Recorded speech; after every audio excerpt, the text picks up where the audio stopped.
injury updates, I guess we'll start with.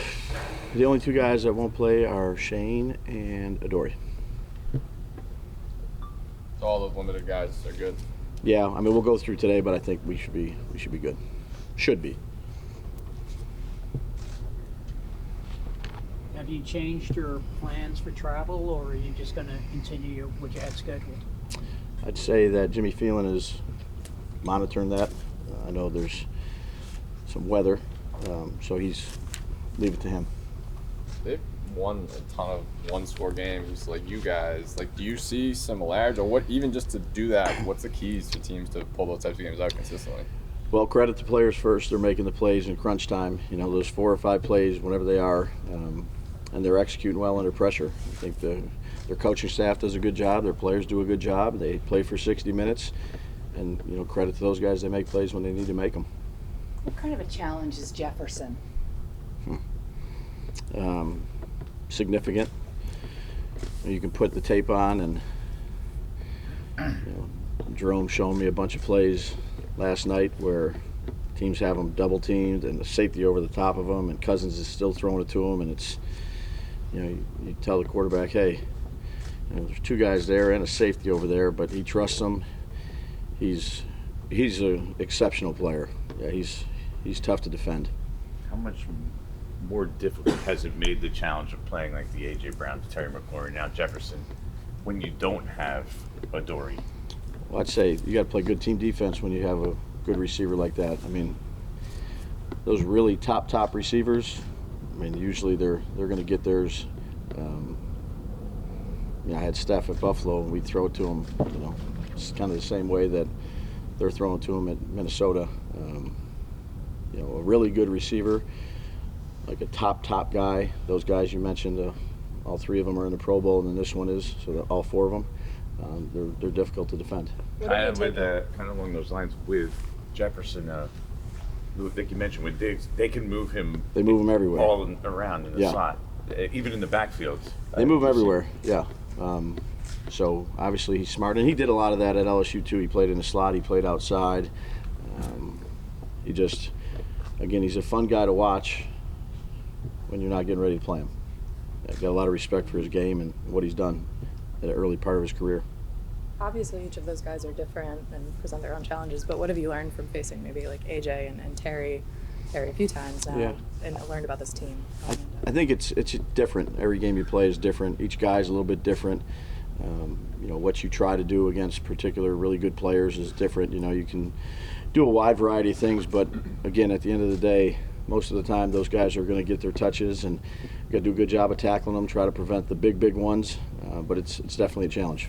What do you think of Cousins? He's a guy who's like kind of polarizing, but has been super productive. So what do you think of him? I think he's super productive. He does a good job of getting his playmakers the ball. He don't know him, but again, much like Jefferson, I have a lot of respect for what he's done in his career. He's got a lot of good pieces around him, and you know, he touches the ball on every play and usually makes the right decision. And you know, 11-3 as a starting quarterback this year for him. Highly productive player. He's in the Pro Bowl too, right?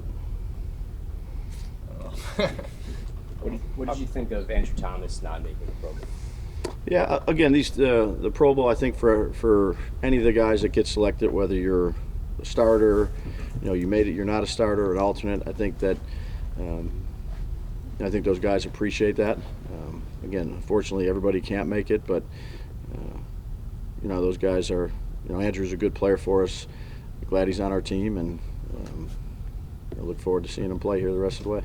Guy, I don't think we've ever asked you about really is Carter Coughlin. Yeah, he plays a lot of special teams. What does he bring to this team? I don't think he's played a defensive snap. Sure, no, he's you know, he's a core guy for us on special teams. Plays all the units. One of the leaders of the group. Instinctive, fast, tough. Has good qualities to be a good special teams player for us. What do you think? What do you think is the idea that it's possible by the end of Saturday you guys could clinch a playoff spot? I think we're getting ready to try to win this game. That's about it. I tried. Good one. Dave's given that. Pat could answer that one for you. Go ahead. Given that comeback last week, would you imagine that you're going to see a pretty confident Vikings team? Well, they should be. They're 11-3, and they played a lot of good football this year. You know, the 3 games they lost to Dallas. You know, it's considerable, but then they lost to Philly and Detroit. They've played games close, make a lot of plays, productive team, well coached. So you know, they play confident when you watch them on tape. You guys have used a lot of different starters at inside linebacker this year. You know, all the way through, even using Landon in the box last game. Just how has that position evolved for you guys over the season? Yeah, we've had some guys. I think the guys we have in there right now, we have confidence and trust in, including Landon. We'll bring him up. So put Tan in a practice squad and go out there and try to play a good game. Are you going to give yourself enough time to enjoy Christmas on Sunday? Ask me that after the game. Anything else? Dalvin Cook's ability in the screen game as a receiver. Yep. Does that? You guys are aggressive on defense. Yeah. Does a guy like that and a weapon like that make you more cautious about how to attack? You definitely have to know where he is too. It's another layer to it too, because a check down can turn into a 50-yard gain or a screen they threw. You know, you see against Indianapolis, and he takes it. You know, he's another very gifted player. He's got take it to the house speed at that position, which is always a concern, because if your first read or second read is not there with the passing game that they have, they can just dump it to him, and now you got to make a tackle in space, and he's a hard guy to tackle. How much do you account for a guy like Harrison Smith? If, he's like a ball hawk back there. Yep, and he's been that way for a long time. So he's an instinctive player. You know, there's plays that he makes on the ball when you're going through with the quarterbacks or watching it as an offense that you don't think he's going to be there, and then he's there. So definitely a guy we got to be aware of. Instinctive, good veteran player, smart, been a good player for a long time. Right. Landon kind of had to put his head down here and work to earn this opportunity now. Yep. Is that an impressive thing for a veteran like him who has some clout to do? Kind of be humble in that regard. Yeah, I think that's what we look for. The type of guys we look for to bring into the organization is it's not always going to be perfect. It's never always going to go your way.